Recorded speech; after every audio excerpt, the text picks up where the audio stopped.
Muling nasisilip ang Office for Transportation Securities o OTS na bantay sa NAIA dahil sa isang dayuhan na naman na nawalan ng pera.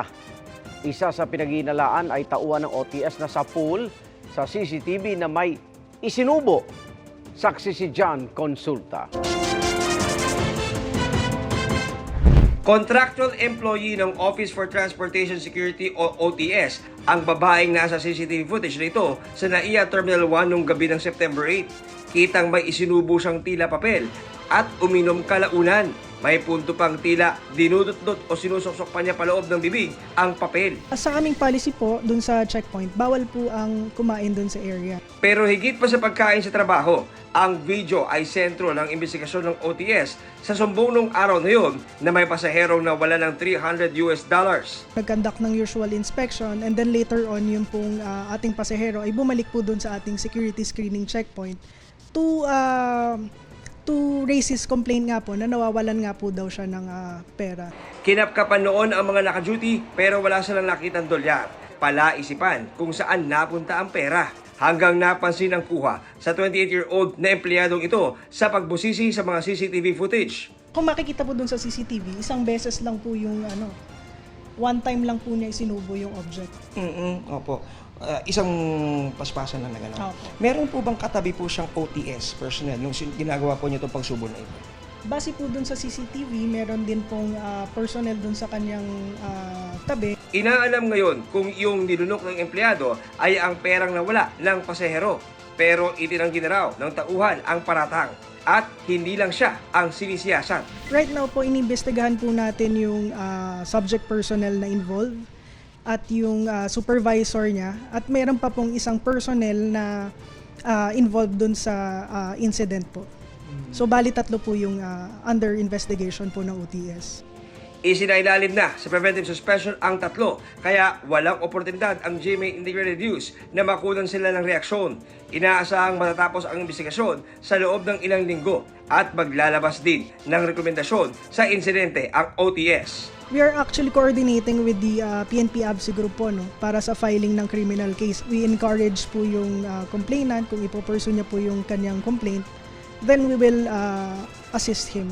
Ngayong taon lang, ilan pang kaso ng nawalang pera at gamit ng mga pasahero sa NAIA ang naiulat. Noong Pebrero, nag-viral ang bidyong kita ang dalawang security screening officer sa NAIA Terminal 2 na nanguha at nagbulsa umano ng pera ng isang paalis ng Thai tourist. Pero kinompronta sila ng kapwa Thai tourist na kumuha ng video para mabawi ang binulsang pera. Ayon sa OTS, sinuspinde at kalaunay nililive nila ang mga tauhan. Noong Marso naman, inaresto ang isa pang security screening officer matapos mabisto sa CCTV na nagnakaw umano siya ng smartwatch ng isang Chinese tourist sa NAIA Terminal 1. Itinanggihan ng suspect. Sabi noon ng Manila International Airport Authority, negative image sa paliparan at sa buong Pilipinas ang dulot ng mga insidente. Mula July 1, 2022 hanggang ngayong taon, 60 tauhan na ng OTS ang na-dismiss, sinuspinde, napagsabihan at nire-review ang status dahil sa mga kalokohan sa trabaho.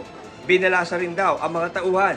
Ang kanilang damit naman, dapat daw walang bulsa at bawal na silang mag-jacket. Para sa GMA Integrated News, John Consulta ang inyong saksi. Matapos igit ang dalawang aktivista na dinukot umano sila ng militar sa Orion, Bataan, lumulutang ngayon ang posibilidad na kasuhan sila ng perjury o pagsisinungaling. Ang abogado ng mga aktivista tinitingnan lahat ng legal hakbang para maprotektahan ang kanilang kliyente. Saksi si June Veneracion. Ang totoo po dinukot kami ng mga militar sakay ng van. Pinagbantaan yung buhay namin. Yun po ang totoo. Kasunod ng pagbubunyag na hindi sila talaga sumuko sa militar, gaya ng unang inanunsyo ng huli. Nangangamba ngayon ang mga environmental activists na sina Junila Castro at Jed Tamano.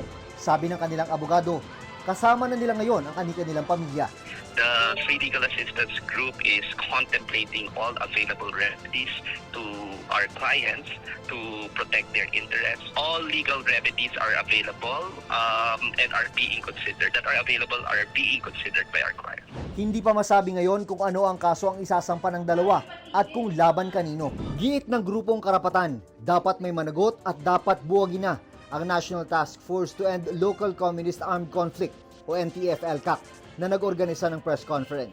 This recent case is just one of them, although this is one of the most emblematic examples on why it should cease to exist. So it doesn't deserve public funds, from taxpayers' money.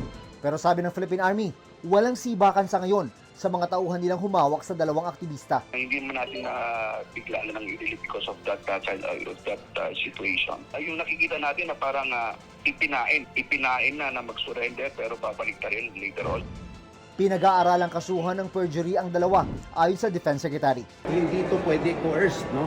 Kasi kung ito talaga inabdak, bakit pa ilalabas na surrender ito?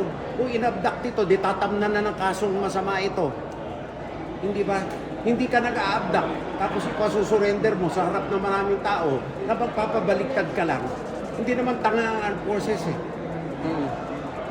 So obvious ito. Subornation of perjury naman ang posibleng isang paraw laban sa promotor ng pagbaliktad ng testimonya ng dalawa. Pagsisinungaling ito under oath para maturuan ng leksyon, tinabi daw ng public attorney na malaya na ibinigay ang salaysay.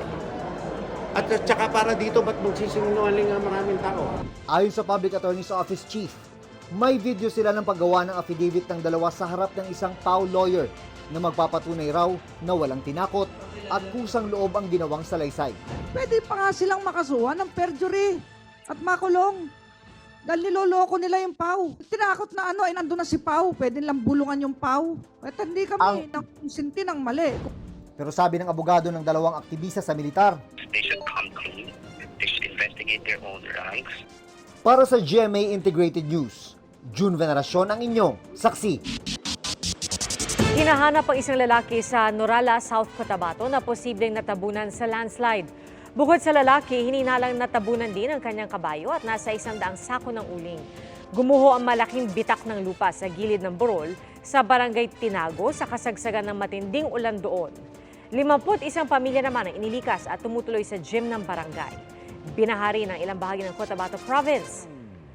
Sa Pikit, nalubog sa baha ang Bolol Elementary School kaya sinuspende ang klase.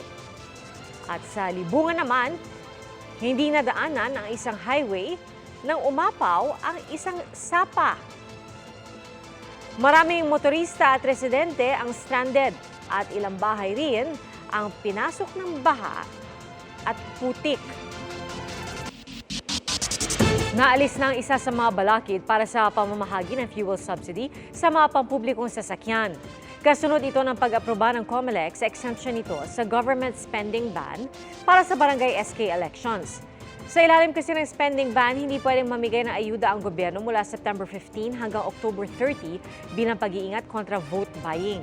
Pero pwedeng humingi ng exemption gaya ng ginawa ng DOTR at LTFRB para sa fuel subsidy.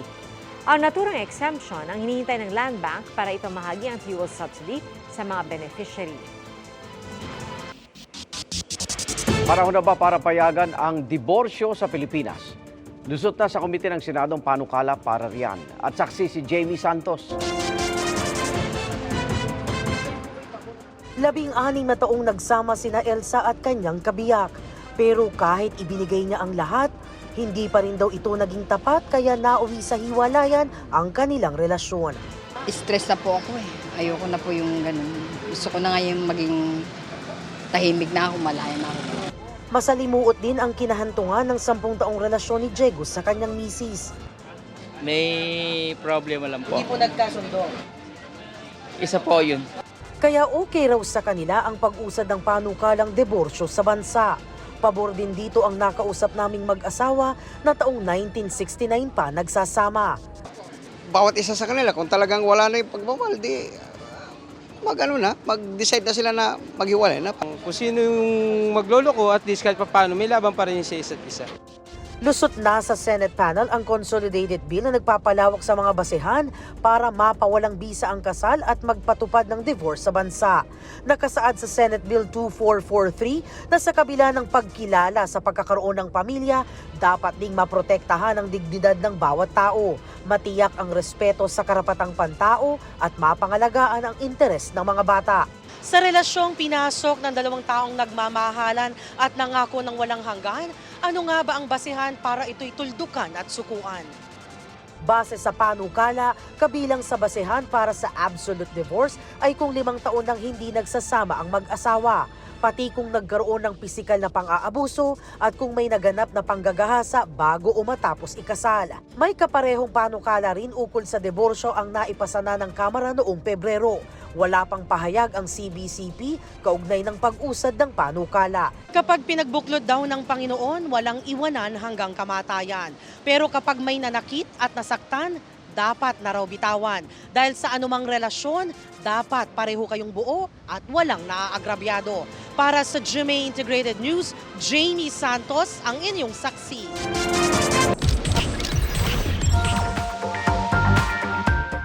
Ipinasilip ni Rian Ramos ang behind the scenes sa makapigil hiningang eksena ng big revelation sa Royal Blood. Ang global superstars naman na BTS pumirma ng panibagong kontrata sa kanilang label. Narito ang showbiz saksi ni Aubrey Carampel. The best has yet to come for BTS. Sa ulat ng Korean news portal na Soombi, nag-renew na ng contract ang lahat ng members ng BTS with their label Big Hit Music. Ito na ang kanilang second contract renewal mula noong kanilang debut noong 2013. Si RM nag-post pa ng message na #Army2025 with matching purple hearts. Sa 2025, inaasahang mag-reunite ng BTS as a group matapos ang kanilang military service. Actress Jisoo is making her comeback. May special appearance ang Blackpink members sa upcoming movie na Dr. Chon and Lost Talisman. Ayon sa direktor, naging fan siya ni Jisoo. Naggampanan niya ang lead role sa Korean series na Snowdrop. Perfect fit daw kay Jisoo ang celestial maiden look. Na-meet na ni maging Sino Ka Man star David Licauco ang kanyang Mini-Mika lookalike and its Showtime star Argus Aspiras. Bonding pa sila ni David sa restaurant ng maging Sino Ka Man actor. Kumasa rin sila sa dance challenge. Hirit naman ng netizens, papasang mag-ama sina Argus at David. Pwede mo na daw siyang anak. Yun na nga eh. Practice nga daw eh, sabi nila. Why did you do this to me, God? Maraming netizens ang napahanga ni Rian Ramos sa kanyang stellar acting bilang Margaret, ang killer ni Don Gustavo Reales sa murder mystery drama na Royal Blood. Pero talaga bang nakapag-emote ng ganun si Rian kahit nasa ibabaw ng bubong? Araw-araw ako lumuhod, begging you, praying. Ang totoo, safe na safe naman ang aktres habang nasa ibabaw ng mababang platform habang ibinubuhos ang emosyon sa eksena. Konting diskarte sa anggulo and voila, makapigil hiningang eksena sa tuktok ng bubong. Pati si Dingdong Dantes aka Napoy, nag-share din ng behind-the-scenes story kung bakit iba ang boses niya sa isang episode this week. Nandito tayo dahil may anonymous na nagpadala ng syringe kina Sarge. Nawalan daw siya ng boses noong huling taping day at natagalan bago makabalik. Kaya ginawa ng paraan ng crew. Ika nga, the show must go on, lalo't finale week na ng Royal Blood. Ano? Para sa GMA Integrated News, Aubrey Carampel ang inyong saksi. Salamat Igan sa inyong pagsaksi. Ako naman, Arnold Glavio. 76 na araw na lang. Pasko na. Ako po si Pia Arcangel para sa mas malaking misyon at sa mas malawak na paglilingkod sa bayan. Mula sa GMA Integrated News, ang News Authority ng Pilipino, sama-sama tayong magiging saksi! Mga Igan, samahan nyo kaming saksiyan ng mga balita. Mag-subscribe sa GMA Integrated News sa YouTube. Para sa mga kapuso abroad, samahan nyo kami sa GMA Pinoy TV at sa www.gmanews.tv.